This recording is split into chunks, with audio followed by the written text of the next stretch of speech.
I was ridiculously outnumbered. The search was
You will go no further.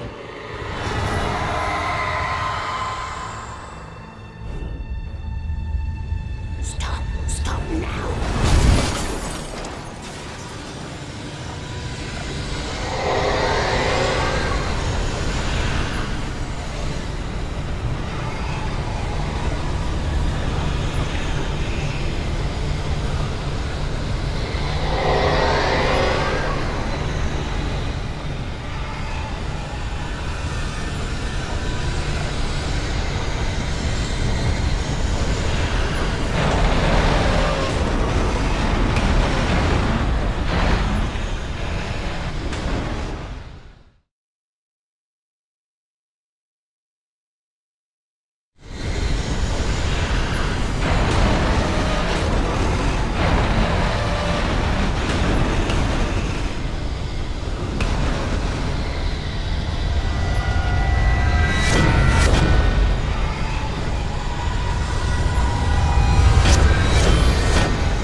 You made it. Well done. Glad I was wrong. It was a foolish chance to take. Don't worry about the noise. We're safe here. I have looked after the well-lit room for many, many years now. There's no shadow in the well-lit room. The power is fail-safe. Both of the rooms are numbered and changed regularly based on their make and model. Right.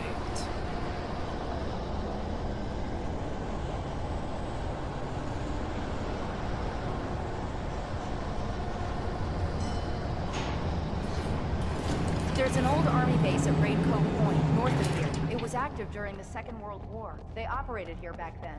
They must have built this. Yes, they did. It's my place now.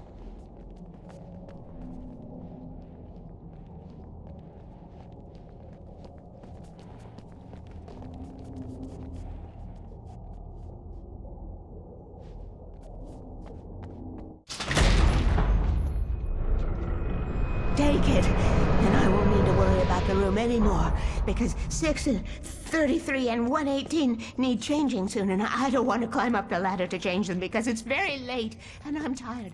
And if you take it, I won't have to do that anymore. The page was autobiographical, a memory from my childhood. But I didn't write this. It was a page written by Thomas Zane. None of them were supposed to exist anymore. Alan, 7 years old, would fight sleep to the bitter end. When he did sleep, he soon woke up, screaming, the nightmares fresh in his mind. One evening, his mother, sitting by his bed, offered him an old light switch. She called it the clicker, and flicking the switch would turn on a magical light that would drive the beast away. To imbue the talisman with all possible power, she added that it had been given to her by Alan's father. Alan never knew him, and anything of his took on mythical proportions in his mind. With the clicker firmly in his hand, Alan finally slept like a baby. Now, almost 30 years later, Alan thought of this as he stood on the rim of Cauldron Lake, the clicker in his hand. He took a deep breath and jumped. My mind swirled. I'd given the clicker to Alice, yet it was here. Zane had written it into existence, in a story I had written. I can get to her now. I can finish this.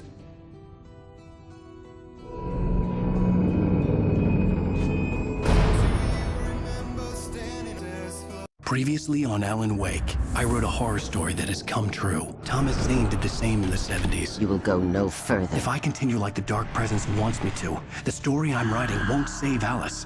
It's a horror story. No one will survive. You knew Zane! Thomas Zane! You're the Lady of the Light in the song! He left something behind to help me. The clicker. Alan thought of this as he stood on the rim of Cauldron Lake, the clicker in his hand. He took a deep breath and jumped. I can get to her now. I can finish this.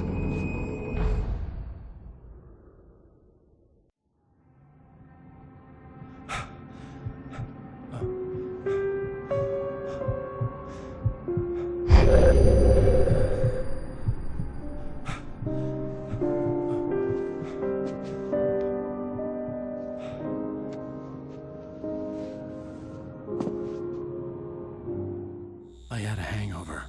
My head was about to explode and the light hurt my eyes. I needed my sunglasses and painkillers to dull the pain. In one of my finer moments of self-deception, I swore to quit drinking. I wasn't sure if I could face the world without my sunglasses and something for my headache.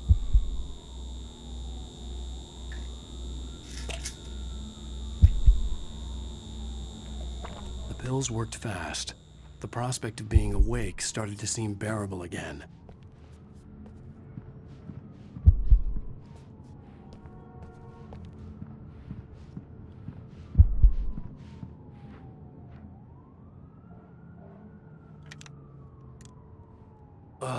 The sunglasses made the world look bearable. Now I could keep my eyes open without feeling like a vampire in the sun. There was a message waiting for me on the machine. You have one new message. Ow! Are you still asleep? Wakey, wakey! You should have your show on your TiVo. If Alice wasn't too mad to record it. As she called me earlier and really chewed me out. Yeah, we went a little overboard last night. But parties are a part of this business.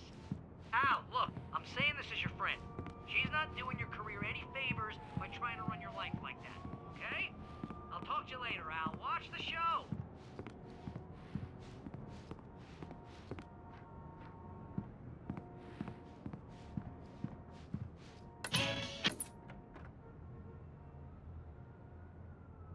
Hey, honey.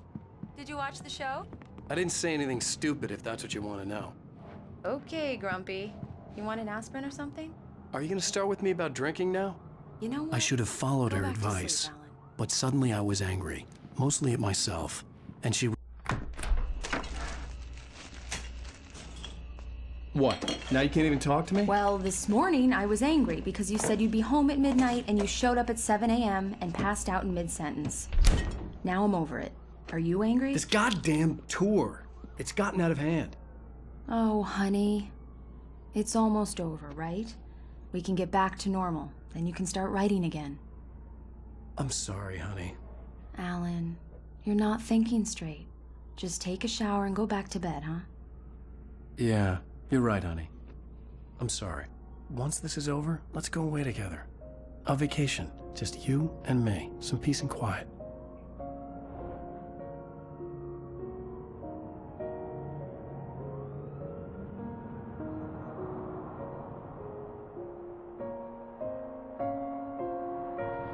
Somehow, the clicker was the key to the cabin.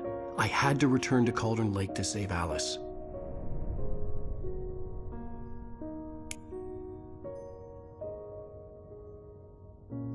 I'm going back to the lake to finish this.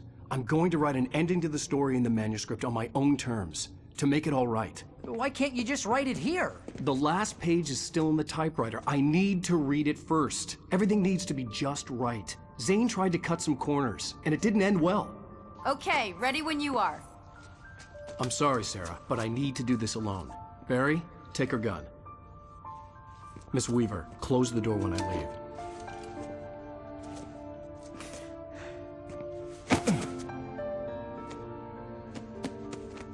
Good luck, Al. See you later.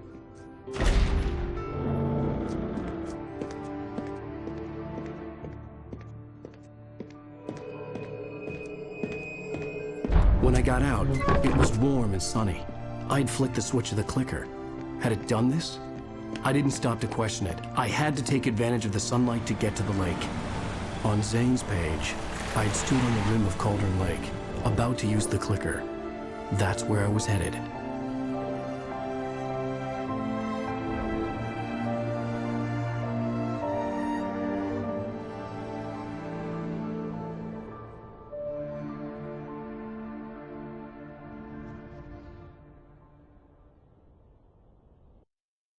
Alone, in daylight, surrounded by the beauty of the Pacific Northwest landscape.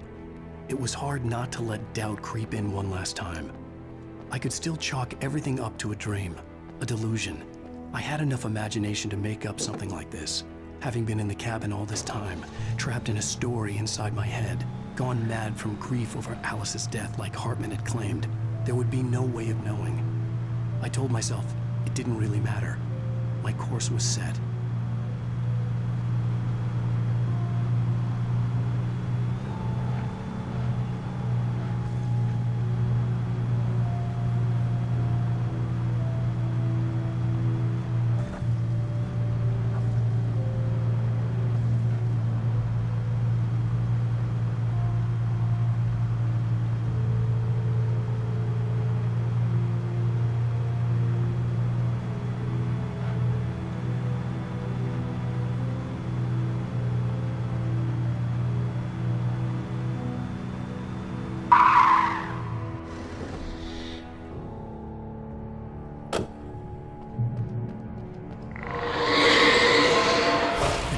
Had touched me. There was a link between us, always would be. I could feel its presence again.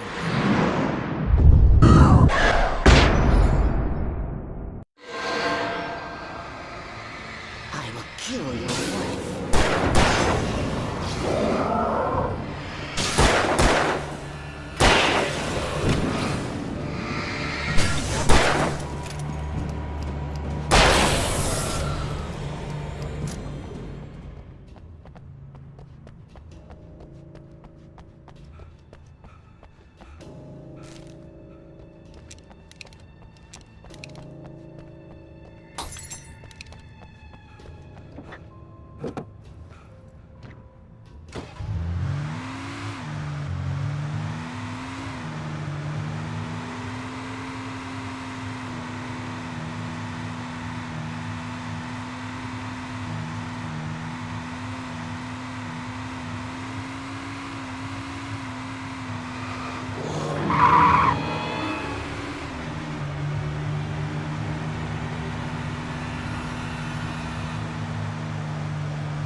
I had to get the gate open,